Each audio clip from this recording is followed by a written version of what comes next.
A little while ago, I had a chance to interview Eric Benet, R&B, neo soul actor, singer, songwriter, musician, doing some great things. He did that one song, "I Want to Be Loved," and he sang with Tamia, he sang with Faith Evans. He was on Half and Half and For Your Love, some television shows. Even was in a movie with Mariah Carey, Glitter. So let's take another look at Eric Benet.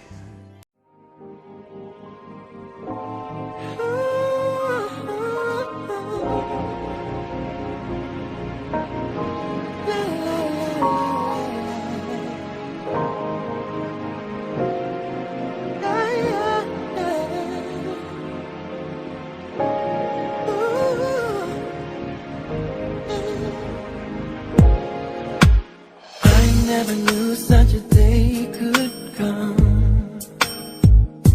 and I never knew such a love could be inside of one.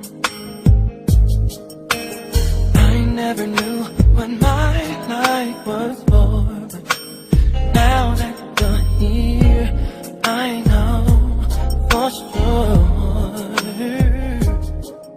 Welcome back to another look. I'm here with the legendary, Grammy-nominated, award-winning Eric Benet. What's going on? What's going on, sir? How you feeling? I can't complain. Now let's just get right into it. Let's just talk about Eric, where you're from. I know you're from. You grew up in Milwaukee. Milwaukee's been home for me since I want to say about 13 years ago, and then moved out to LA. So, but Milwaukee's still very much a part of home for me. I even actually recorded my last two albums there back home in Milwaukee. Family and all? Yeah, with some of my family. I mean, specifically, my cousin George is somebody who I've been writing with since I was 11, and we pretty much wrote and produced this whole record, Lost in Time. Writing music at 11. Yeah. Most 11-year-olds are out playing kickball, in the streets, having fun, those kind of things. And you all in the house writing music? Yeah, that was fun for me. I was one of them nerdy kids, So yeah, I just started writing music at a real early age, and like you said, I just kept it in the family between some of my siblings and my cousin George. We just. You remember the first song you wrote? I do remember the first song I wrote, and it sucked. It's supposed to. It's the first song I wrote, but Mama loved it. I know Mama and them had to love it. Oh, Mama was like, "That's the best song in the world, Eric."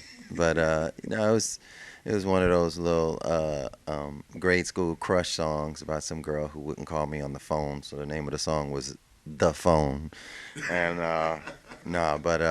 you just like anything else, you just keep doing it, and God willing, you get better. So that was the inspiration behind the first song. Let's jump real ahead, real quick. I'm gonna go back a little bit. Let's talk about the current hit single. You got this new "Sometimes I Cry." Yeah, Sometimes I Cry. What was the inspiration behind it? I mean, pretty much everything I write is just right from the heart and right from real experiences. So I kind of just look back on my life, and I thought about some of my biggest breakups along the way. And I just took a little piece from this one, a little piece from that one, and almost made like a mosaic, of little hurdles I had to get over to get over that person. So it's not about one particular person, but it's more about like the process of getting over somebody. All right, now that's your currency. Let's go back to 1996. That's when Wow. got started? Yeah, that was when my first solo album was released, True to Myself. See, I told you I did some homework. You did a little research. That's journalism right there, y'all. All right, so now let's talk about some of that music. I mean, what was that solo project? You're stepping out on your own, Yeah. doing some big things. I mean, the one thing that I can pride myself in when I look back on my career, it's like I've been pretty consistent with the way creatively I wanted to sound and the musical statement I wanted to make.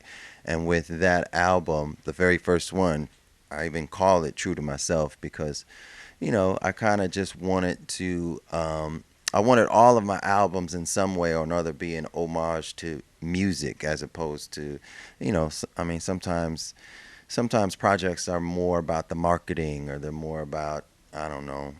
Just sales and just the market. Exactly. And it's almost like the musicality of the project takes a backseat to other things. But I really just, so when I did that album, it was like, okay, how am I going to define myself as an artist, as a solo male artist? And, 95 when everybody was on, I mean, we going back. So we talking about New Jack Swing Right. And I was like, well, I don't really want to do that. I want to do my own Now that thing. also that first single was a part of was it part of that album? That single was a part of the movie Thin Line Between Love and Hate. Thin line between love and hate. That's right. That's right. And it was Let's Stay Together. Okay. Let's Stay Together. Not the Al Green, but I stole the title. Yeah, and made my that was own- your version of it. Made my own joint. But it seems like every song that you've had, from the beginning to now, it has an emotional. There's a connection that people can really, whether you're going through something, you've been through a relationship, or I mean, there's always there's a piece that anybody can relate to.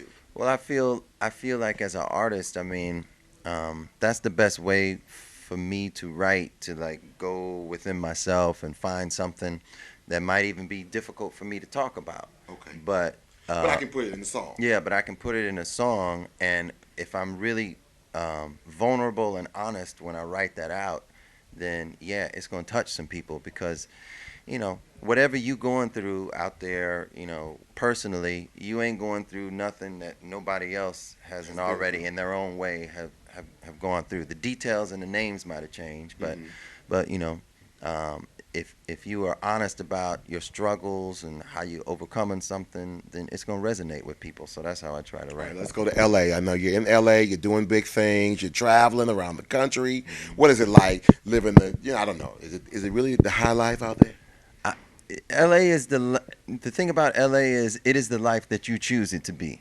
If you want to be buck wild and out all the time, then it's very much there for you. If you want to be a star and all that implies, it is very much there for you. If you want to find a nice little quiet nook in Encino where don't nobody know where you live and you're basically a homebody and you stay at home with your family, is there for me. So I mean, LA is for me, it's been like quiet, and I got my good people around me. I got my family with me, so it's all good. That's great. How's your daughter?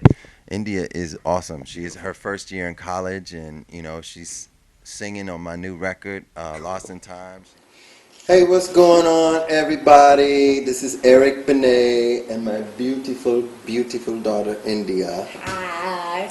And we were just hanging out, and we thought we would do an a cappella version of my new single, which is called You're the Only One. Yes. And I'm going back to the day we parted, and all the ways you were broken hearted. I take a trip every day in my mind.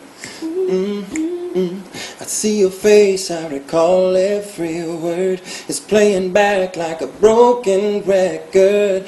I remember every tear in your eye. If I knew what I know, I'd walk back in time. I would right every wrong. Yes, I would change every line. Then you'd be here right now. Just like yesterday. But you feel no more doubt. When you hear me say, All right. Ladies and gentlemen, again, Eric Benet, award-winning, he's home. I mean, if he feel like he's just at home, comfortable, you need to check out his new single, Sometimes I Cry. You got to, go look it up on YouTube. You got a website, Eric Benet. EricBenet.net is the website. Follow me on Twitter at eBenet, that's EBENET, and the new album, Lost in Time, is in stores right now. We'll be right back with more of Another Look.